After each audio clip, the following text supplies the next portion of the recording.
G'day, fans, and welcome back to another exciting Sunday night to discuss another episode of the old Mandalorian. It is the episode The Pirate, who is a very, very exciting episode it was to Mr. Aaron, who's joined me this evening as per the usual. How you going, old son? Good. It's been a busy week. We've caught up with Christy. We've seen live stage shows on Docky Who. My son took his first driving lessons and he started teaching swimming lessons. And of course, the Grand Prix's been on. Do you want to give us a report on that? It was awesome. Very, very fast, very, very cool. But I'll tell you what, it wasn't as fast as the people joining us tonight, including my next door neighbour, Blake, who's actually joined us, which is actually very, very cool. So he's probably sitting in his bedroom right now listening to the dulcet tones of the Dags and Aaron just gurgling on about the old Mandalorian, which is what we're here for, because we're here to talk about episode 5, I think it is, of The Pirate, which is particularly cool. And as always, for those who don't know, we will be discussing spoilers. So if you haven't seen the episode or you don't want to be spoiled, look away now, because we've got a lot to discuss as per the usual regarding our episodes, Mr. Aaron. So it is very, very cool stuff. What do you reckon? The Pirate. I thought it was going to be about illegally watching Disney Plus.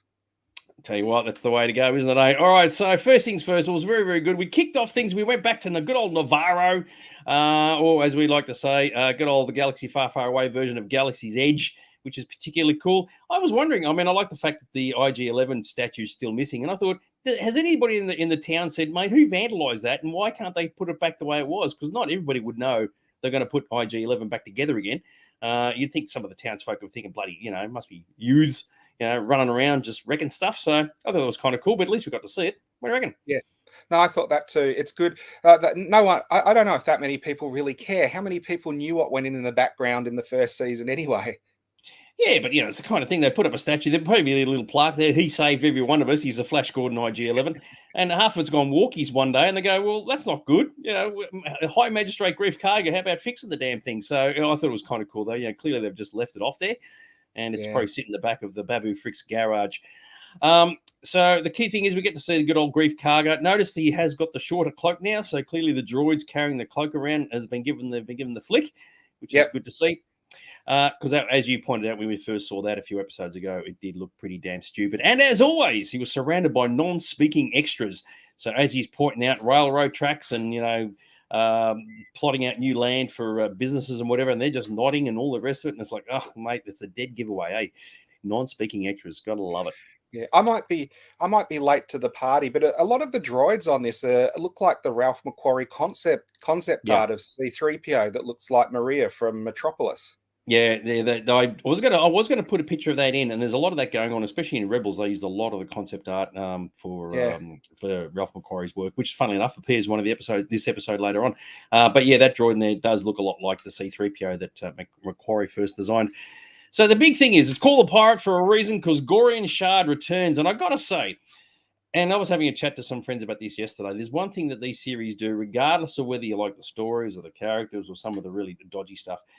The visual effects are spectacular. And I got to admit, when I saw this ship turn up, I go, oh, that looks grouse. That is really, really, really cool. Even if it was a little smaller than when we first thought it was, when we first saw it in, was it 3 or 4 episodes ago, the thing looked gigantic in space.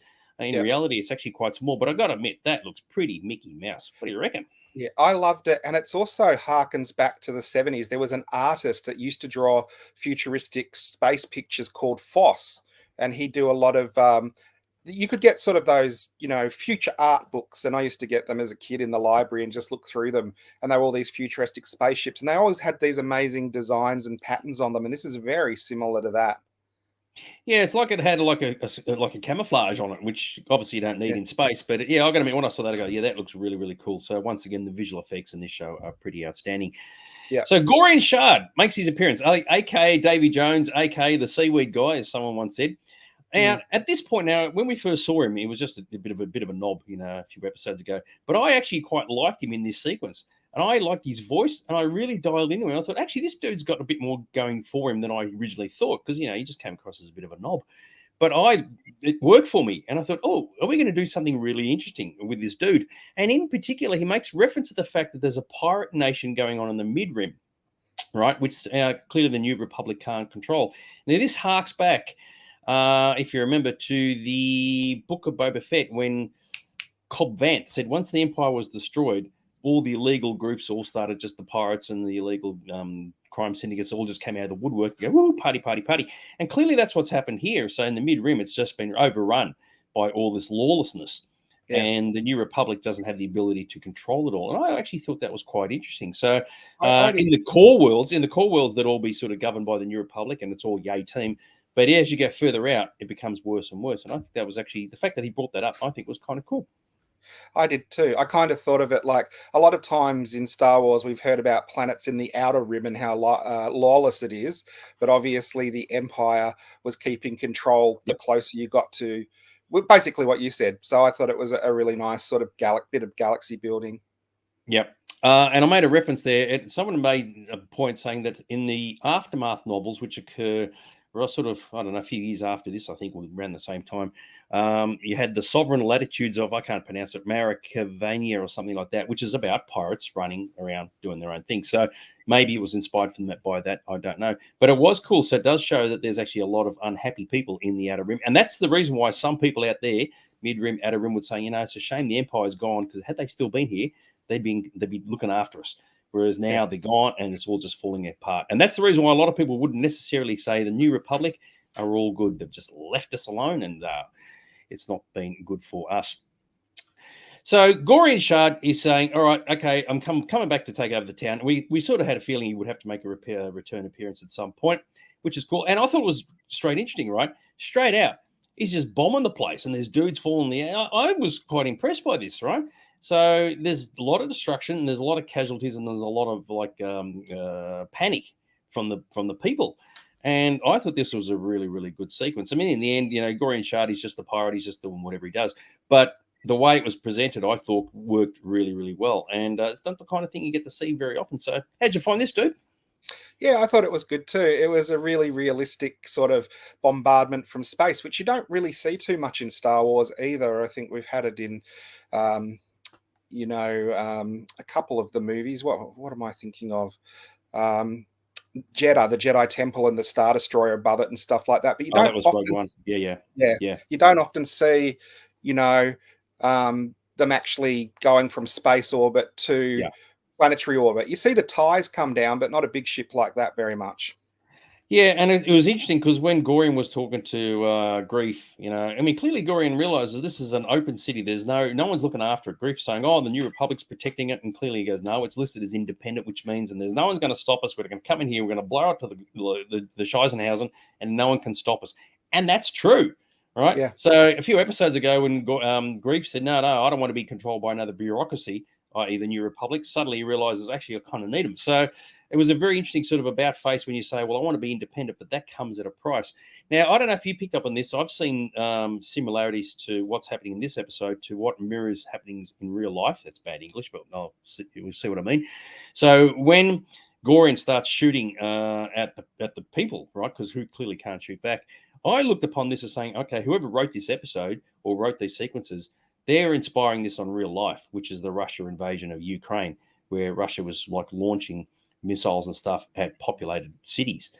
And I saw this as being a symbolization of that. And that's not the first time that occurs in this episode. So I don't know if you saw it that way, but I thought someone's being inspired by what's happening in real life. And the second time it comes up is in a few scenes' time. But did you see it like that or not?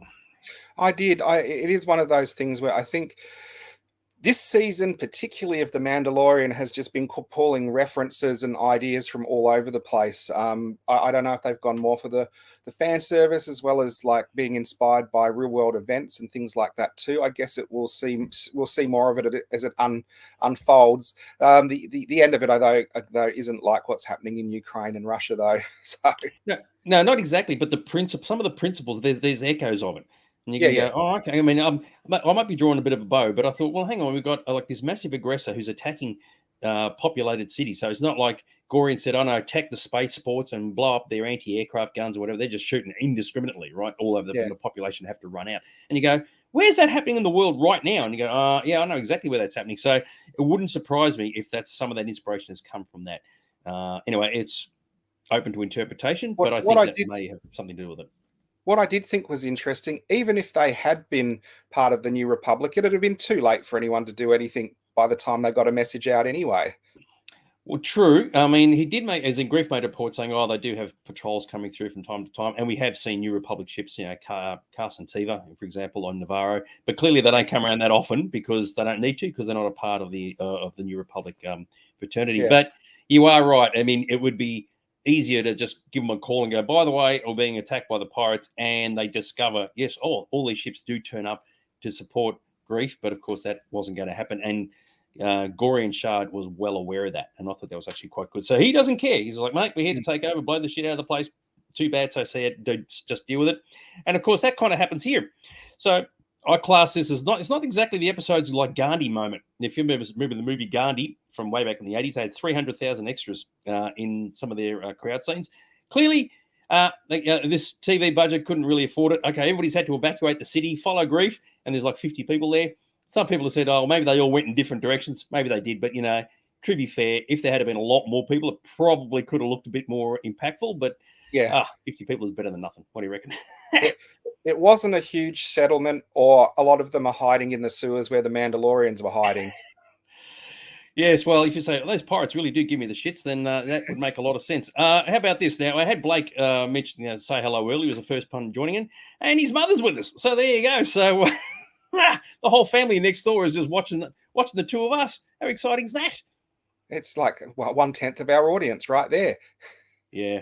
Well, that's exactly right. And I like a DJ said, Pirate King Gorian Shard. They kept constantly saying his name and title like that. Well, what was funny that someone said he has called up Greef, and at the end of the conversation he says, "Don't call me again." It's like, but dude, you called Greef, not the other. Anyway, it doesn't matter. Yeah. Dear. Yes, and DJ's made a point of saying the limit of the volume once again. You can't get the camera back any further. You know what? I work on the view that if this show had been made 30, 40 years ago, it would look very, very dodgy. Today, it looks great, and I think we just need to accept this is what we got. It's better than nothing, and just go, you know what? Even if you can see where reality ends and the fake world begins, it doesn't matter. Just overall, the visual imagery is outstanding, and I think we should just be happy that we've got it. True, sometimes it looks dodgy, but other times, and most of the time, it looks good. Speaking of things that look good, we get some really funky music going on. What's the deal with that? And we end up at this place. Now, someone said the music may have come from Jedi Fallen Order. I don't know if it did or not, but this looked pretty groovy. It's called it's not the El Delphi, it's the El Delphi Rangers Hangout. How'd you make this, Mr. Aaron? What a cool looking joint this is. It is. They hang out on the beach. They have coconut trees around them. It was looking very much like Scarif to me, actually. I thought that. Wouldn't it be funny if it was on the other side of Scarif? Scarif's obviously been abandoned by the Empire, and they've just said, this is a really, really cool place. It's like Hawaii. Let's just move on in. And we got the bar, and I love this. The Galaxy Far, Far Away version of a pool table. I thought that was that was pretty groovy. What do you reckon? Yeah. It's good to see that some sort of forms of entertainment translate to sort of every single program there is.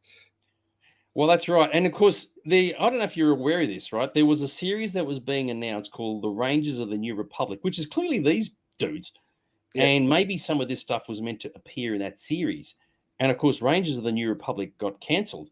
So it's possible that some of this was meant to be a lead into, like with Carson Tiva and some of the other characters, into that show, or Rangers of the Adelphi Rangers of the New Republic.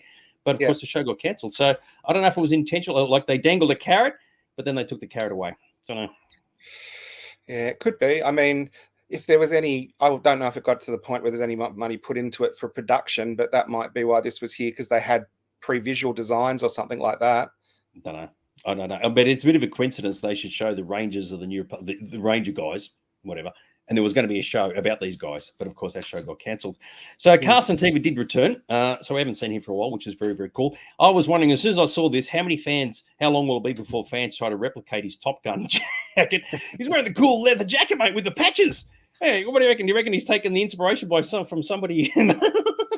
I don't know. The thing with this is, and it's a terrible thing when actors get typecasted. He's in one of my favorite sitcoms called Kim Convenience, as a sort of eccentric convenience store owner. So every time he comes into it, I'm kind of finally shaking that it's Mr. Kim and seeing him as a character from Star Wars, but it's taken a while. There you go. I love it. Is this on the Adelphi range? I don't know. I would have assumed they would have named themselves from something else, but it's possible. I mean, they all could be part of the same group, and that's where the base is. I don't know. Yeah, it's certainly possible. Go on. It is funny where they've got the Rangers set up just in the middle of nowhere. I did think if they were going to have a base, it might be in a more populated area than sort of the edge of a beach on a planet in the middle of nowhere. But I guess that's just me thinking. No, I disagree because even in real life, I mean, military bases like the US Air Force and that they put bases in like really exotic and pristine locations. And you got to remember too, the idea being that if you're an X-wing pilot like Carson is with the New Republic, life is grouse. Right? Yeah. You don't give a shit what's going on in the mid-rim and the pirates. Not interested in that. I'm cooking on gas. I've got the good beat, right? So they're in an exotic location. They're playing pool, wearing cool jackets. World is good, right? And I think that's intentional because the war is over effectively, and it has been for a few years now. So, and as Colin said there, they could have been playing Danger Zone in there. Oh yeah, absolutely. It was a bit like that. But yeah, the music was really weird, and but it fit the scene. And of course, you know, you better than cantina music. So what the hell? Now I don't know if you picked up on this at all. In the foreground over here, you got Dave Filoni. You got shit. I've got a name. Something Chow. Oh, just gone blank. Linda, no, it's not Linda Chow. Oh, geez. Anyway, they're directors of previous episodes. If someone and this gentleman over here whose name I can't remember either. So I totally didn't notice that one at all. Oh, thank you, Deborah. I just had a mental blank. I actually knew the answer, and I just it just went out of my head. So I thought that was kind of cool. So they like chucked him in, like obviously had nothing to do that day, and they said, "Mate, do you want to be foreground extras for this particular scene?" And it was kind of cool. So you do wonder what they're all chatting about. It's like, oh, they're chatting about the future of the show, or you know, whether they should not have brought Grogu into this season, or. I'll tell you what, Disney must be running out of money if the extras are now the other writers and they can't even afford real extras. Absolutely love it. Very good. Was it Disney Lucas's MO was always announced loudly, cancelled quietly? Yeah, well, that's true. Yeah. It's funny. Some shows do get brought. Like there's a new show that's been announced not that long ago, and it just like slipped it in the works, and most people didn't even realize it was even coming. New Republic Ranger showed a logo, and that was about it. Yeah, well, for whatever reason, and I don't know what it was, good old Rangers of New Republic got the flick, but something else has come and taken its place. So, there you go. Yes, writers as extras. Yeah, this is the way. Indeed, you do wonder if they got paid or not. But the cool moment occurred, and once again, and we've seen this multiple times in this entire series, along with other series, where characters from animated series have been brought into live action. Now, if you don't watch the animated series, you wouldn't know this, right? But if you have, you go completely troppo, and of course, Zeb just wanders in like it's nothing. And of course, he was mainly focused in Rebels, as you can see from the top right-hand corner picture. And his original design was based on the Ralph McQuarrie version of Chewbacca. And he was a character. His race was called the Lasat. He was meant to be the one of his only kind in the galaxy until they found a planet full of them. And yeah, he's now part of these guys. And I thought, how good was that? And there's even the same actor doing the voice. Well, this was a cameo. I didn't know it was going to happen. So I was really shocked. And he looks really good as a live action creature as well. Sometimes when they cross animated to live action, it doesn't work as well, but I could quite see him being a regular character and I'd have no problem with it. I think he was really good, and it was just a nice little nod to the expanded universe. Yeah, it was really well done. He did look good. I mean, as someone said, it'd be hard to fit him into an X-wing or a Y-wing because he's the size of a bus, but he presented himself well, and it was great. So and I think sometimes if you don't know something like that is coming up, that's actually a cool thing. So if you've never watched the Rebels, doesn't matter. It's no big deal. It's just another dude, right? But if you have watched Rebels, you go, oh, that's grouse. And they did a good job putting him together. So, I've got to say, good on them. I thought it was really, really well done. What do you reckon? So all CGI for Zeb? I don't know. Maybe a bit of both. So what you can do these days is you do a practical effect for the head, but you use CGI to sort of like accentuate the movement. So with eyebrows and different bits. So it doesn't look like a rubber mask anymore. If you do it well, it looks completely lifelike. But whatever they did, was very effective, and the fact that he's the same voice actor was quite good. I thought it looked CGI to me, but they're getting it so good I can't tell really anymore. Yeah, definitely. Even Blake, my next door neighbour, is that with the thump that I heard the other night? And I go, oh, Blake's jaws drop. I can hear it because he's my next door neighbour. But yes, it was very, very cool, and it is just nice that they just chucked him in like it was no big deal. So absolutely loved it. Like the blinking Ewok stuff of nightmares. Yeah, no, exactly right. But the thing is, if they blinked in the original movie in Return of the Jedi, nobody would even think twice about it now. And but anyway, it doesn't matter. I tell you what, also it doesn't matter. So we zip off. Carson has said, "All right, I got this information from Greef. I'm going to bugger off to Coruscant. You know, the big buildings again. Oh, love Coruscant. Can't say enough about it. goes to the New Republic. The first thing I noticed, as soon as he walks into the office, right, we saw these offices when the other dude was working there, Penn Pershing. They don't like pictures on the walls, do they? They got this thing. There's no motivational pictures, no don't come and join the New Republic. We're full of good guys, all this groovy stuff. They just got the logo on the wall, and that's it. And I've gone, yeah, kind of boring. Well, I guess you could have some of those Imperial motivational posters, one of a Nexu cap, like hanging off, like with "You can make it" or whatever, like those cool motivational there was things. the Nexu that was actually on a rocket that was going downwards, and it had, because it was clearly going to blow up an entire planet, and it said "Bad Kitty." Oh, I loved it. I thought they were so funny. Yes, but yeah, even they just said, you know what, we're just going to leave it as it is. We'll take the Imperial logo off, which is round, put the New Republic logo on, which is round, and they just done. We're all good. Just to prove nothing changes. Everything stays the same. So there you go. They're minimalists. They're minimalists. Yeah. I love it. Yeah, budget cuts.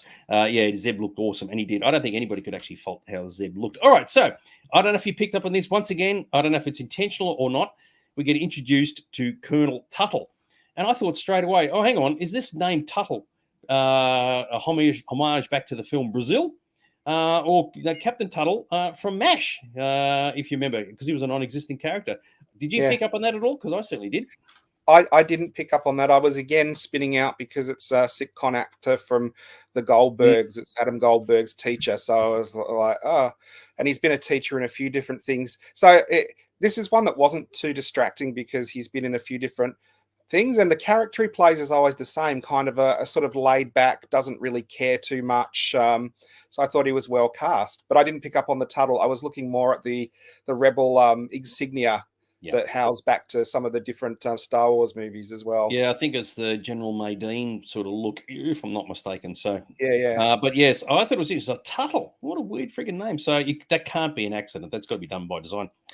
DJ said, he goes, he's always concerned about diminishes the remoteness of the outer rim when you can hop in a single the fighter and be in Coruscant to Flash. Yeah, Star Wars was renowned for playing with its timelines and how long or how big distances are. I think we've even seen it in the movies. They get from one side of the galaxy to the other, and it seems like 20 minutes or something. And you go, that doesn't sound right. So, yeah, I think for the sake of poetic license and just moving the storyline, you can't say Carson says, I'm off to Coruscant, and it takes him 6.5 years to get there. That's not going to work. Yeah. So, yes, doesn't matter. If things like that worry you, DJ, you're not going to enjoy the show. Sometimes you just got to go, you know what, I'll just have to grin and bear it. But I hear you. What do you reckon? Yeah, I agree. There's a lot of things in you want to see something that doesn't make any sense at all, just go watch John Wick 4. That'll make this look really realistic. Very good. So one of the reasons why Elia Kane was introduced a couple of episodes ago is so she could pop up here, right? And I thought, okay, we're finally getting some links back to that episode that, with that 40-minute long thing with her and Pershing. Just happens to pop in at the right time. I'm going down to the commissary. Would you like anything? It's like, yeah, good on you. Clearly shifty as all hell. And I did like the fact that she did actually walk in. And of course, she got involved in the conversation when Tuttle said to her, do you know anything about Nevarro? And I like the fact that he didn't know what Nevarro was, because we as the audience learn all these names, learn all these places. But in universe, there's going to be a lot of people going, nah, never heard it. It's like country towns in the outback, right? And of course, he just happens to ask her, and sure enough, she says, yep, I was there. So, and I do like the fact that he and her were a bit standoffish, and I thought that worked out quite well. I actually wish he'd stood up for himself more. I did wish when she was talking about, do you know what? Sometimes we just let them deal with the consequences if they don't sign up. He'd turn around and said, well, the New Republic's a lot more compassionate than those old imperial values. We're going to send people rather than sort of just hanging them out to dry. See, I disagree with that because, and I agreed with this. This is the other section that it said reminded me of the Ukraine conflict in real life, right? Yeah. So, well, Nevarro is not aligned with the New Republic. And remember, Greef didn't even want to be. So even if they had sent a delegation to Nevarro saying, do you want to join the New Republic? We can provide all this good stuff. And he would have said, nah, blow it out, you furry one. And there's like, so he actually would have knocked them back. But it's the similar thing to what's happening in real life. Like in this case, Ukraine's not aligned with NATO, so they can't put boots on the ground in the country, right? And as soon as Tuttle learned that Nevarro was not a member nation of the New Republic, and they do actually have member nations to deal with, he was within his rights to say, no, sorry, we can't help you, because it's important to remember, as the audience, we know what's going on.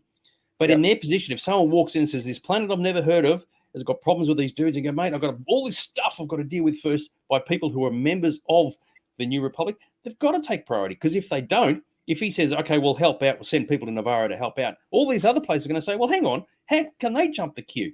So it's all about perspective. And I did like the fact that he stood his ground and said, nah, not going to happen, son. And See, I think it's more of a bureaucracy thing where, the people in need more aren't getting it because there's other people ahead of the queue. And you're just like, that's like Zelensky going to NATO and saying we need this, and them saying no. So Zelensky goes and hires the A team.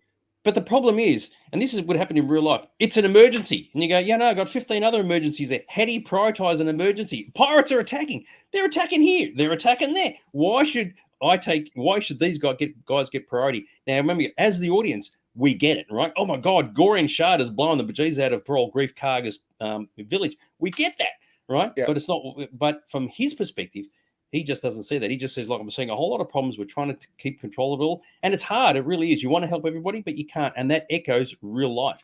And I really liked it. So instead of saying, yep, we're all off and running to help out, just said, no, sorry, they're not member nations. Too bad, so sad. Remembering, Greef did not want to join the New Republic, right? He actually specifically said it on screen. So in the end, he sealed his own fate. So as soon as they found out it was Pirate King Gorian Shard, they should have broke out the weed whackers and released the attack snails.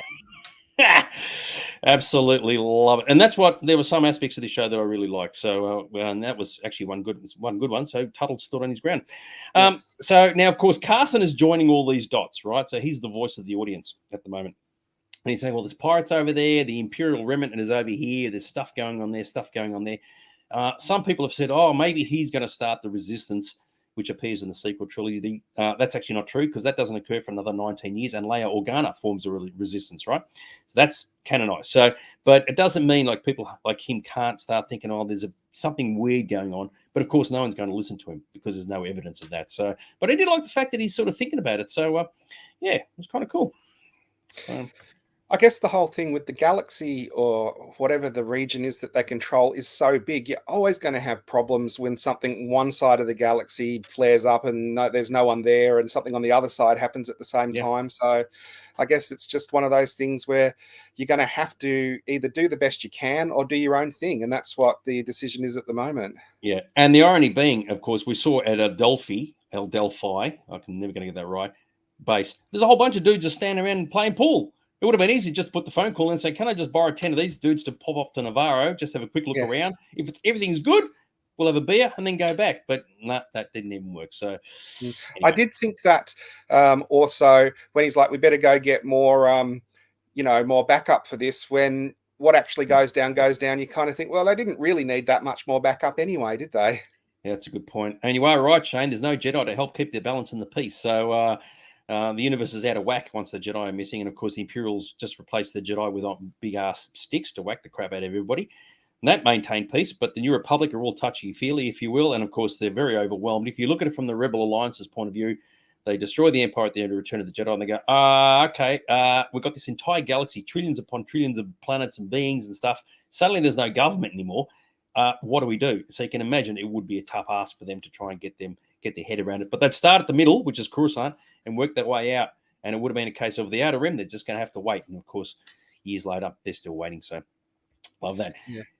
Some excellent dialogue that came out, right? So clearly Carson's a bit aggrieved with Elia Kane because she's an ex-Imperial. I love this line, right? He says, you were captured. And she says, no, I was liberated. And I thought, oh, smack him down. Cop that, Carson, if you don't mind, umpire. That was very cool because he's got no retort to that. What's he going to say about that? That was very cool. Yeah, I thought that was a cool exchange. That was good.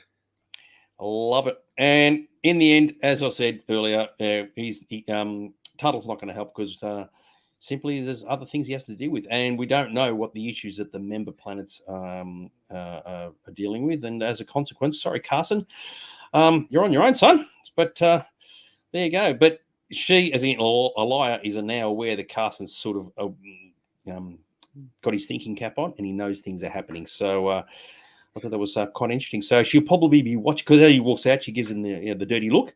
So she's probably seeing him as a potential threat. So there you go. Well, the other thing that we didn't pull up about the beginning of that sequence was they did that thing where there's a droid disrespecting him, which always seems to be a way, or showing someone that's got a weak character or a way to undermine their authority when you've got a droid sort of disrespecting them. So you kind of knew from that how it was going to go.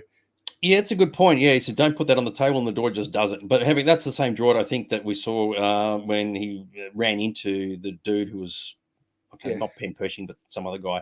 So yeah, clearly that droid's got a bit of an attitude. But yes, I think you could probably draw parallels with the New Republic to certain real life governments or whatever, saying we want to be good to the people, we want to look after them, but by the same token, it doesn't always work that way.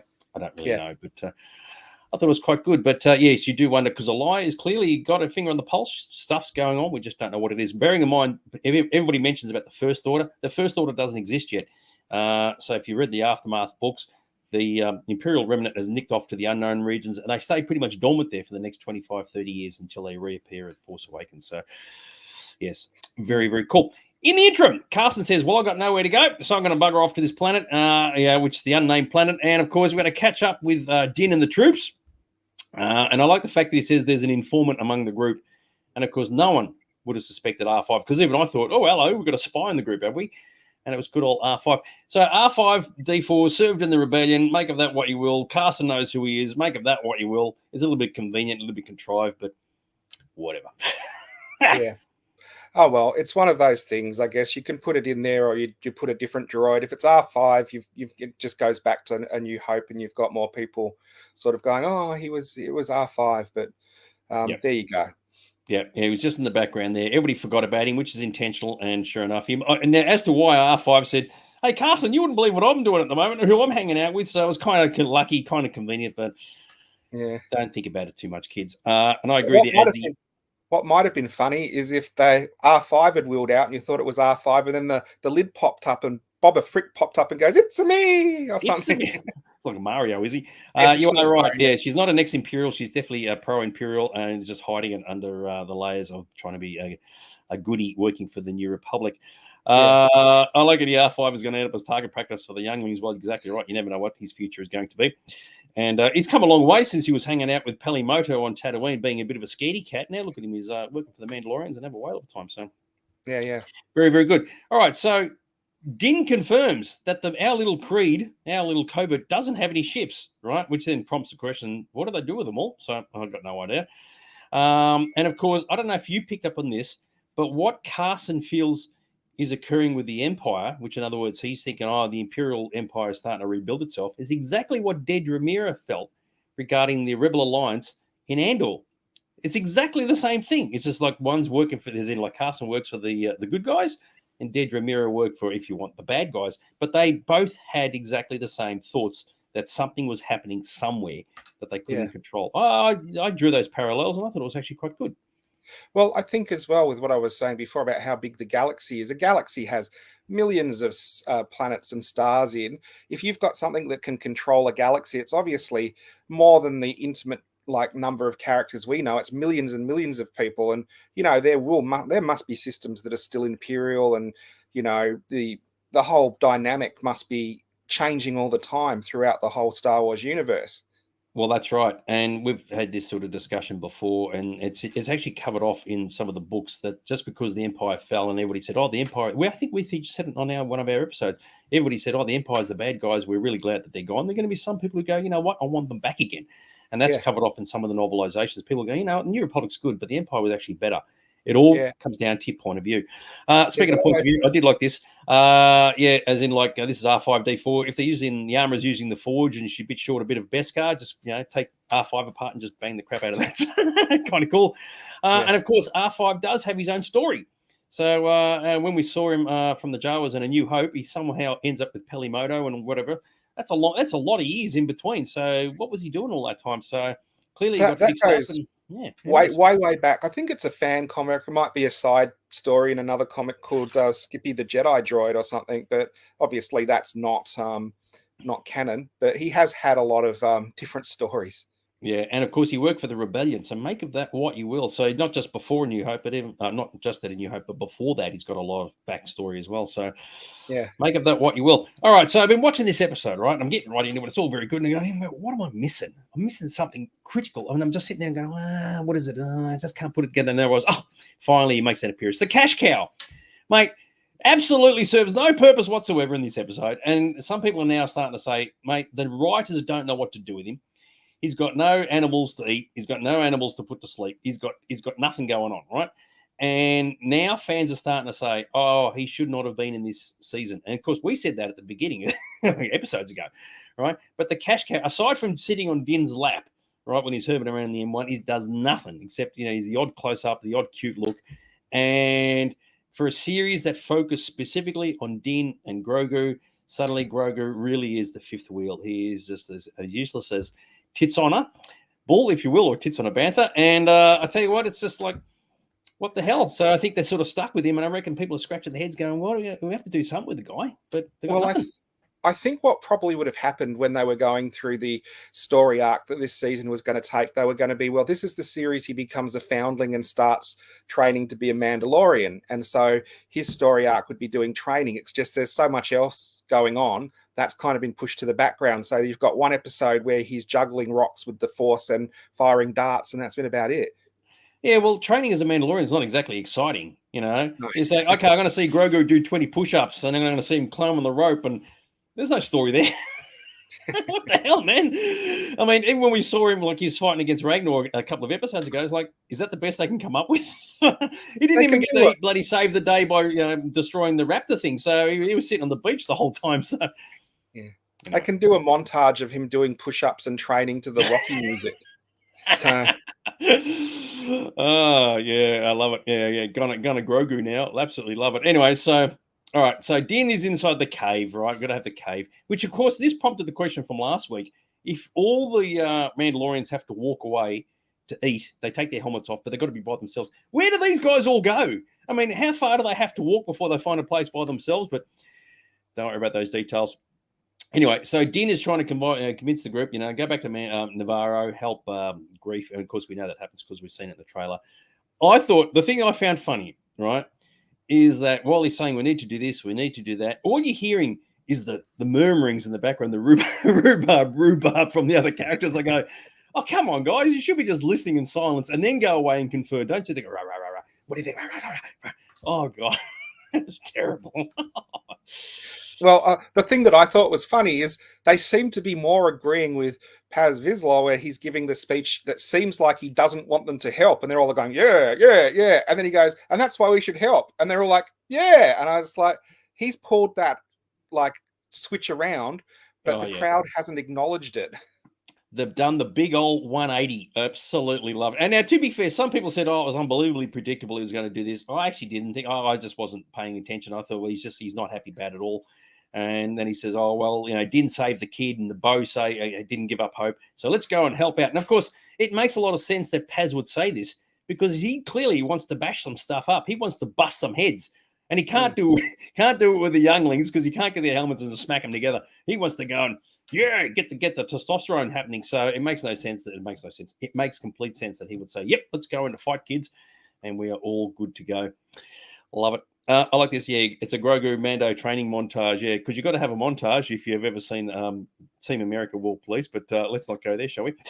Very, very cool. Yes, where are the Raptors now that the covert has moved? Well, they haven't moved yet. They're still where they're meant to be. But at some point, you reckon they're going to go to Nevarro. But we're getting ahead of ourselves.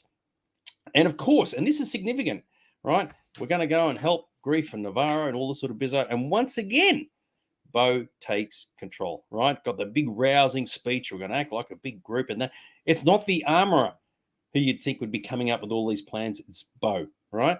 And for that reason, you can say that The Mandalorian is now Bo show. It has a brand new protagonist, and that's Bo-Katan. And I think that's really, really good. So Din has been out the door, and Bo is the lady in command, and I reckon that's very, very cool. So, are you telling me? Are you telling me next week the series is going to be called The Woman-Dalorian? I like that. That's actually very, very cool. So yeah, and it's a good thing because it's the kind of thing you don't realize it until you think about it afterwards. Oh, hang on, Bo's telling everybody what to do, even the armorer. She says, "Yep, you just take control and off you go." She's not, the armorer's not saying this is the plan. She just steps in the background. Bo takes control, and it's really, really good to see. From a character point of view, it actually makes sense because you've got the Mandalorian, who is a bounty hunter who does stuff by himself and rarely puts a team together. But you've got Bo, who has for the longest time been, the head of her order, been putting plans together, trying to do things, and that's been taken away for her. So she steps straight into this really easily.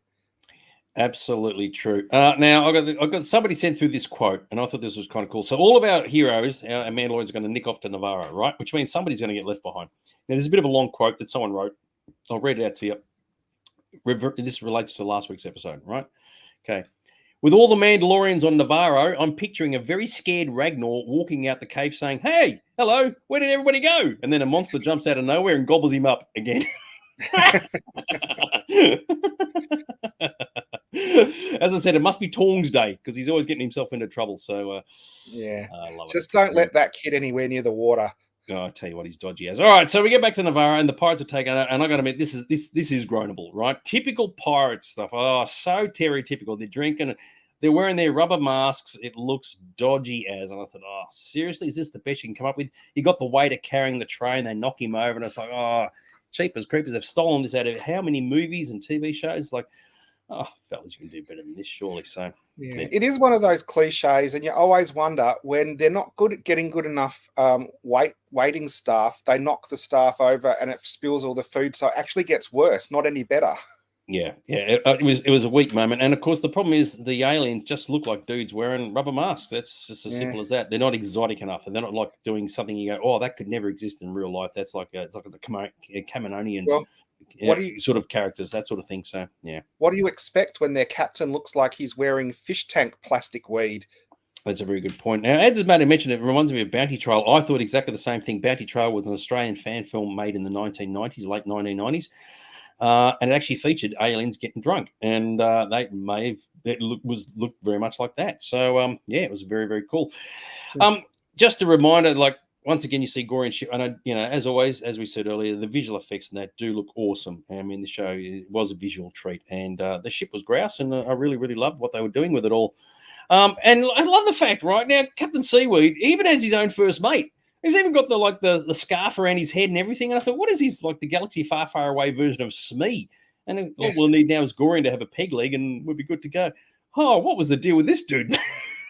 I did think they were really pushing the pirate metaphor too far with like the pirate captain and his first mate and all the useless henchmen kind of thing as well. That's the thing with Star Wars. It really annoys me. You get one smart guy and maybe one smart second in command, and the rest of the people on the ship need brain transplants because they're so dumb. Why don't they assemble better teams, better henchmen than they have on these things? All you needed was Gorian to go, rah, rah, rah. It would have just fit perfectly. It's like, friggin' hell. I mean, but when I saw that Smee guy, I go, oh, really? Yeah. When they had the character and they were designing him and putting him together, someone would have said, oh, no, he's got to have a red scarf over his head because, next he'll have the big ass earring hanging out. Yeah. And he'll say, Captain, pieces of eight. Well, you could have had the Mandalorians coming on screen saying, this is the way. And he just turns around and goes, I am Groot. Yeah, exactly right. Yeah, where's the parrot? Oh my, absolutely fantastic. So, yes, it was. It's. I know why they do it. They do it so the kids watching the audience dial into it straight away. Go, okay, this is like the stereotypical image of a pirate and his first mate and all this sort of stuff. Next thing, I'll have the cutlasses and all this sort of thing. I get it, but it is a bit wanky at the same time. All right, so Bo's turned up to the planet. And they're going to drop off all the dudes. This was grouse, and they chuck them out of the thing. You don't have to worry about parachutes or anything. They've all got the jetpacks. And I thought that was a very, very cool way to enter the battle. And once we got into the action scenes, it really was just like, okay, this is definitely a treat for the senses, which was very, very groovy. And of course, oh my God, what the? So, everybody else has buggered off out of town. The freaks have said, oh, it's just too far to walk. We'll just stay here. And so I thought, why don't they just like plug IG-11 back in and get him out there and get him to do some Terminator T-800 stuff? That would have been imagine that. That would have been awesome. Well, that's funny because I actually thought that was going to happen. When you saw the fricks and they had stayed, I thought it was going to pull back into their workshop and they had put him together, and there was going to be a scene where the Mandalorians were surrounded or something, and then you hear this whirring sound and you turn around and you see IG-11 tottering at them, firing or something, but didn't happen. Well, I thought because we're at the start of the episode, we see the statue missing the IG-11 parts, so you automatically get a heart back. Oh, okay, the Fricks have clearly still got him. And all they had to do was just turn him back on and chuck him out the door and just watch him go completely troppo. And I think as fans, we would have gone, that is cool. That is different. And of course, probably the reason why they didn't do it is because I would have thought, well, how do we switch him off again so he doesn't start killing the Mandalorian guys as well? I mean, to be fair, IG-11 was looking for Grogu. He wasn't programmed to kill the pirates, but, I get that. But that probably is the reason why they stopped it. He'd be just killing indiscriminately, and suddenly the good guys are getting knocked off. But that would have been a very interesting sort of moment, have an IG. Imagine the pirates in their rubber mask going, holy shit, these things grabbed onto a leg. It's like he's trying to shake it off. Oh, gee. Shades of Jar Jar from Phantom Menace. So, I love it. Very, very cool. Why spend time and money developing a character? Yeah, they're going to kill him off. Well, we're going to get to that very, very soon, actually. So don't jump ahead too far. And yes, the monkey lizards. Actually said, "Oh, they're over there," and I quite like that. That actually shows that they've actually got a semblance of intelligence. Yes. And because we saw the pirates shooting at these guys earlier, and which from our perspective, we go, "Oh, you bastards! You're shooting at the Qualky and monkey lizards." But of course, people eat these guys. So, but I did like the fact that they're at least pointing. Yeah. Well, when they taste so good, how can you not eat them? I don't know. Maybe they don't taste good. Maybe they just, I don't know. So maybe they just taste like chicken. Who never knows. Anyway, the Mandalorians coming down. They've all been ambushed. I mean, they've got jetpacks. You think be flying everywhere, but they don't. So, because clearly the TV budget doesn't allow for it. This I liked, right? And you go, come on, we need someone to save the day. Remember, I've got two sets of dudes stuck there. They're getting shot at from different directions. The visuals looked awesome. The good old Paz comes in, and he's going to dish out the old BFG. Don't ask me what that stands for, because it's a swear word. The old painless moment, if you've ever seen Predator, and off he goes with the chain gun, dude. What do you reckon of that? That's fantastic. Just why don't all of them have one?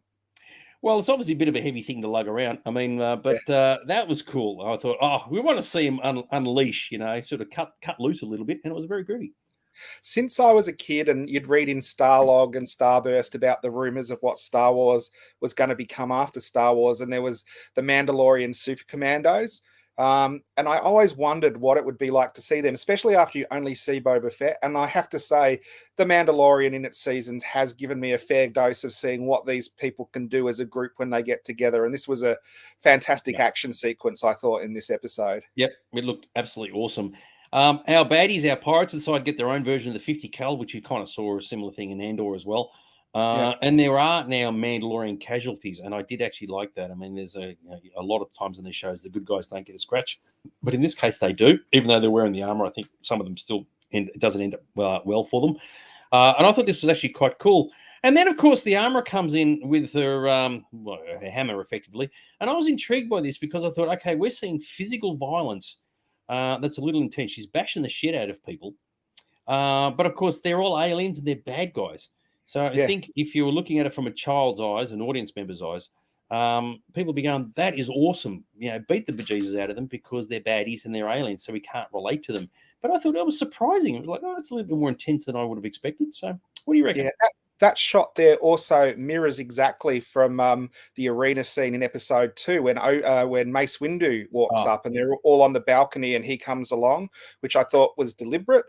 I also thought the alien firing the gun, his eyes were just a bit too goofy. Yeah. I just thought, if you're going to have like one of those lizard people, don't give it big boggly eyes that make it look a bit stupid. Yeah, they just look fake. It's the rubber mask thing, unfortunately. And no, I agree with you on that one.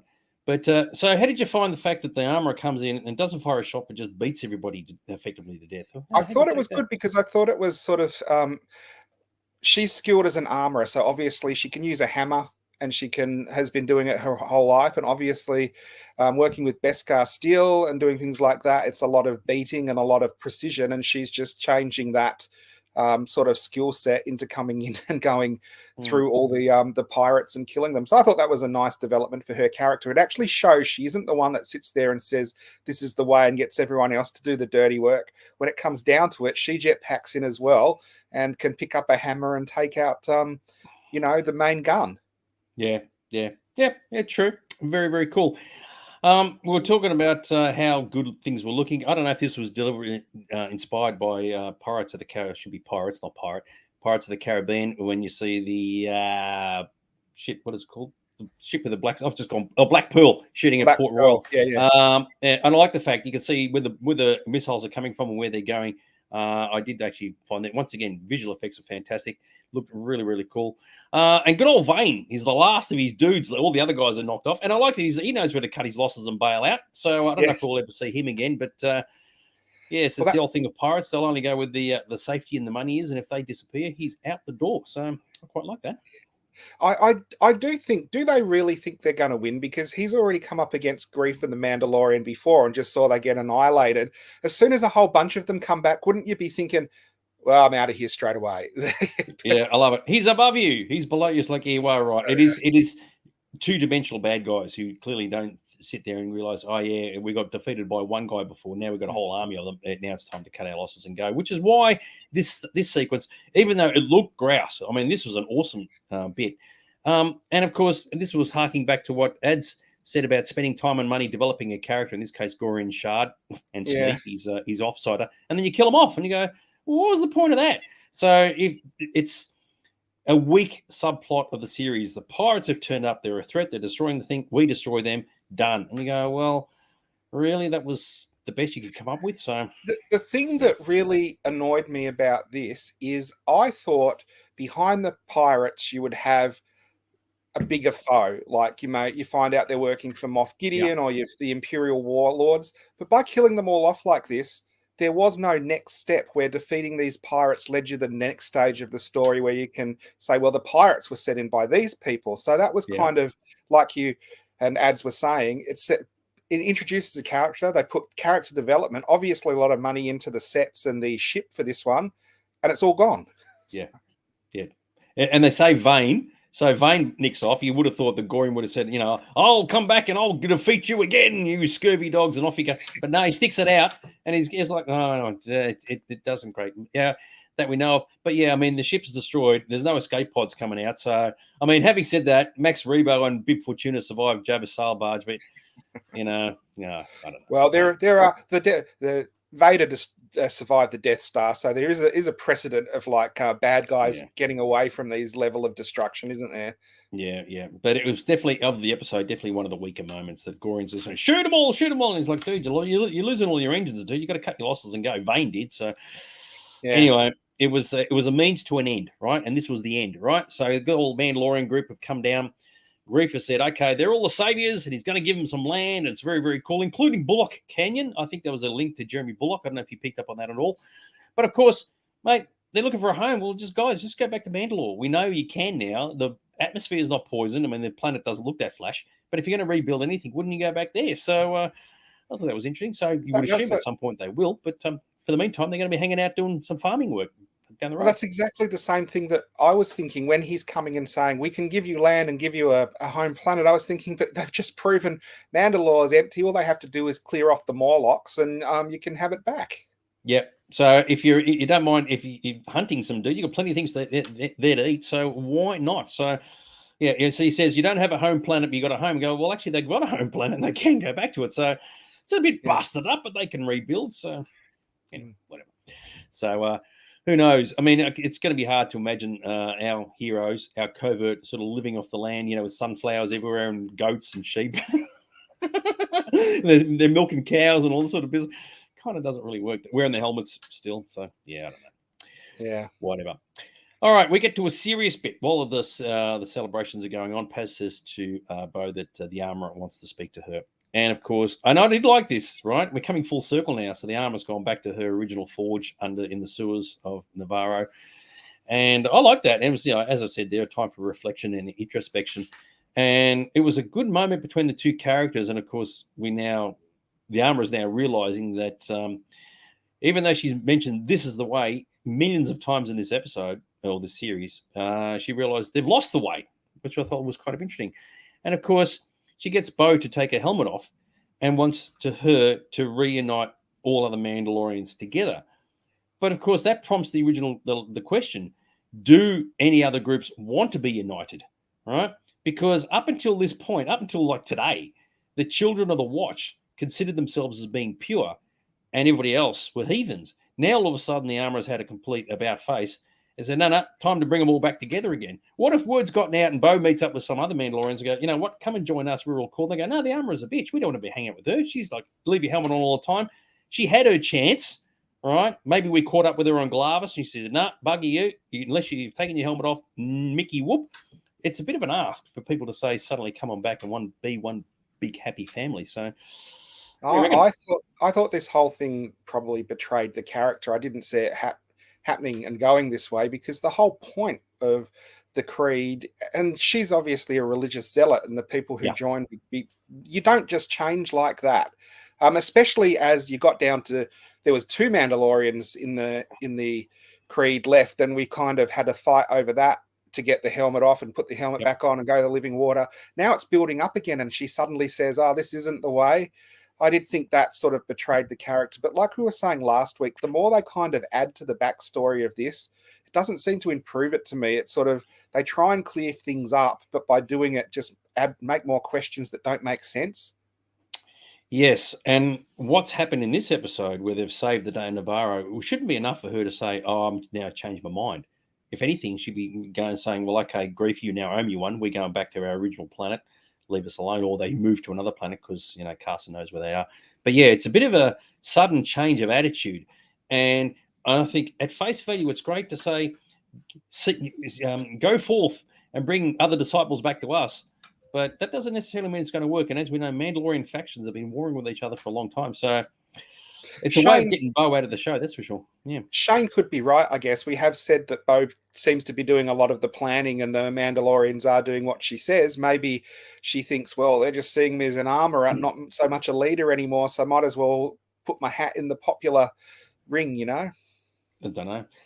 What is interesting is that Bo, of course, has a bit of a dark past because she was a member of Death Watch back in the Clone Wars, which, unless you've seen the Clone Wars animated series, you wouldn't know that. And there are theories going around regarding Gideon's disappearance, which we're going to tackle in a couple of minutes. But, you know, Bo is shown as being like the noble Mandalorian leader, da-da-da. But she's got a dark, dark history and she's done some bad shit in her time. So she's not necessarily the good guy, even though she's been sort of portrayed that way. So there could be some people out there as in Mandalorians who go, you know what? We don't want to be a part of her. We don't want to be a part of Children of the Watch. We don't want to be connected with this. We just want to be on our own. So I don't know. Well, that's the other thing. All of her Mandalorians that sort of buggered off, did they sort of just dump the armor and become regular citizens? Well, that's right. I mean, in the end, she lost all of her people. She didn't have the Darksaber. She lost that. So they all just said, they just took off and left her. So the whole thing of like, we're devoted and supporting you, Bo, to the end. They said, no saber, no commitment. And they're gone. So why should they change now? At the very least, she still needs to get, I mean, she'll get the Mythosaur. We know that, but she's still got to get the Darksaber back. So, yeah, no, it's a little bit contrived to a degree. Maybe it'll be the Mythosaur to get the Watch and the Darksaber to get the Commandos back and unite them both that way. Don't know. Wait and see. But it looks like it's a way of getting Bo out of the show until probably the final episode, whatever that happens to be, which I think is in 2 episodes or 3 episodes' time. So there you go. In the interim, we nick off and Carson is flying around in his little X-Wing. And I tell you what, this is a grouse image. This, you see the busted up Lambda shuttle. You've got to love a Lambda shuttle, especially when it's got holes all over it, which is particularly cool. And then we discovered that R2 units had their own drones. How good was this? This little bit, one of those little bits in his head just pops up and flies away. I thought, that was grouse. Yeah, that's a new one. I didn't see that coming, but I guess it would be a practical thing if you are an astromech in a spaceship and you've got access to the outside to do something like that. So that's pretty cool. You know what the problem will be? People say, well, why didn't R2 on Dagobah? It's like, just like we're looking for Yoda. Just the thing comes out and just flies around looking for it. You can retrofit all these things and go, why didn't R2 do it in this bit? And why didn't he do it in Jabba's palace? And it's just too hard. Don't worry about it. Yeah. Just move along. And we get to see some corpses in the show, which I thought was surprising. You don't normally get to see that. And this is a really cool, like, sort of alien sort of look to it, which is kind of cool. Speaking of which, now, of course, this show's ripping off all these other movies, right? So as we said there, like it's ripped off Batman, The Time Machine, The Thing, Flash Gordon, Jurassic World, and now Aliens with the laser beam thing. Well, that's the same thing, but not only did it have to be a homage, they used the same camera angles and everything. And I was even thinking some of the same sound effects. I couldn't believe it. I thought, oh my Yeah. God, like, isn't anything original anymore? They're just going, oh, that looked good in that movie. No one's going to remember it was 1986, so it was a long time ago. Mate, of course we're going to remember that. And the beam goes, it's like, oh, God damn it. If it's open to space, how come there was like gas and smoke in there still? Oh, dude, you've got to have some atmosphere, man. Got to cut out some slack. You know, if you're going to be that pedantic, you wouldn't even have sound effects in space, but they got it anyway. But it looked good, right? And because it looked good, because it was in Aliens, right? So, yeah, absolutely fantastic. All right, so Gideon has gone walkies, right? We sort of had this sort of suspected a little while ago, a few episodes back. And of course, they found some Beskar in the walls, right? And of course, this is the easiest misdirect of all time, right? Oh, you mean to say Gideon was captured by the Mandalorians, right? And of course, chances are that didn't occur because if you remember the book of Boba Fett, the Tusken Raider tribe was murdered by the Kintan Striders, the Nikto gang. And of course, that wasn't the case at all. That was all a complete setup. So this would be logically a complete setup. However, having said that, and some people have said, clearly Thrawn's group may have captured Gideon and have planted the Beskar thing. Remember, the Imperials do have access to Imperial Beskar. So they could have planted this so the New Republic think that Mandalorians took him. So that's a bit of an easy one to try and figure out. And I've made a mention there about the Imperial Super Commandos. And for those who've never seen what those guys look like, it's these dudes who are Mandalorians who did support the Imperial Empire. So if any Mandalorians did take Gideon, it may have been the remnants of these guys. And of course, they appeared in Rebels. And the Imperial Super Commandos were Mandalorians who hunted their own people. Yeah. So how about that? So, yes. Yeah, well, the other thing it could be, if it isn't a misdirection, what if the group of Mandalorians that was following Bo-Katan decided they were going to follow Moff Gideon because he had the Darksaber, so they went and rescued him? Well, that's right. So you would like to think it was a faction of the Mandalorians that did it, but I mean, it's very simple to say, we've just got to plant a bit of Beskar there. I mean, the New Republic's so stupid, they'll just think the Mandalorians did it. It's like, oh yeah, really? But maybe they do. So what is a top high class prisoner, probably one of the biggest ones they've ever captured, being taken around in a Lambda class shuttle? Well, that's a good point. Maybe it was done quietly. I mean, sometimes it happens here in real life. They move really high valued prisoners quietly. You know, they got the convoys of cars going to the left, and everybody thinks the bad guys in that. And in actual fact, it's just in a minibus that's gone right. Yeah. So I don't know. But as been noted, Gideon does have a connection to the Mandalorians because he did have access to the Darksaber. So who knows? Obviously, we'll have to wait and see what happens. So what do you reckon there, Mr. Aaron? Well, I think we're at the end of the episode. Christy's not around to give us her rating this week, is she? So I'm going to say I like this episode, probably not as much as the last couple of weeks. So maybe a 6.5 out of 10 for me. Okay, that's cool. No, as I said, I enjoyed bits of it. The pirate thing was a bit silly, but the rest of it was like, it had its moments, and it's clearly setting things up for the future. But I spare a thought for poor old Grogu and Din, who pretty much not doing anything anymore. So I have to hope that at some point they get to come back and do something exciting. So very, very cool. And just quickly before we finish off, don't forget, if you haven't done so before, be sure to check out the old Sci-Fi Zone socials on YouTube and Twitch and all those other exciting things. And of course, if you want for all your Mandalorian merchandise, you've got to go to your shop. Is that right there, Mr. Aaron? We've had a couple of big Star Wars collections come in this week. So we've got more carded figures from all the different eras, a couple of Black Series collections, and even right up to some of that dreaded Last Jedi and Rise of Skywalker stuff. But we have got one of the cool TIE Vanguards came in that you don't see very much. So we've got a lot of good stuff at the moment. Very cool. We've got proxy for good old Christy. So Christy, apparently, who's not with us tonight, was saying she gone for the 5 yawns, which is 5 out of 10. Because Colin said that she said it was 5, so I thought that's all good. So she was on the fence, as it were. So very, very cool. A few comments here. Ads has said maybe it was a Mando escorting him with the rebels. Well, there are no rebels anymore, so just be aware of that. But for the New Republic, and I think it's about as far as we sort of need to go. So very, very good. Anyway, so we've got next week's episode down for us. We're back the following Monday. So instead of being a Sunday, we'll be returning back on our regular Mondays, which is Easter Monday in a couple of weeks' time, which would be very, very cool. There's a lot of exciting stuff going on regarding the Mandalorian. Oh my God, mate, what's the deal with that? What do you reckon, Mr. Aaron? Well, we've got 2 more episodes. I still don't know where this season's going to wind up. Yeah, it's a bit of a mystery, isn't it? So whether they're going to dangle this massive carrot at the end of the season and go, "Oh my god, tune in for the next season," whatever that happens to be, or they're just going to finish it off quite nicely. Are We you wait with feeling? bated Are breath. you What? feeling like me at this point? The Mandalorian doesn't actually seem to have done much this series. Oh no, it hasn't done anything at all. So in fact, rescuing Ragnar was probably the biggest, most exciting thing that's occurred so far, and no one gives Yeah, a shit about him. So there you go. yeah. Anyway, we're going to buzz off. We're going to leave you to it. You everybody party hard, rock on. The next episode of Mandalorian's out in a couple of days' time. Be sure to check it out, and then come back the following Monday for our review. So anyway, we'll leave you to it. Party hard, rock on. Any further words, Mr. Aaron? No, just have a good night, guys. No worries. Take care. See you later, everybody. Bye bye.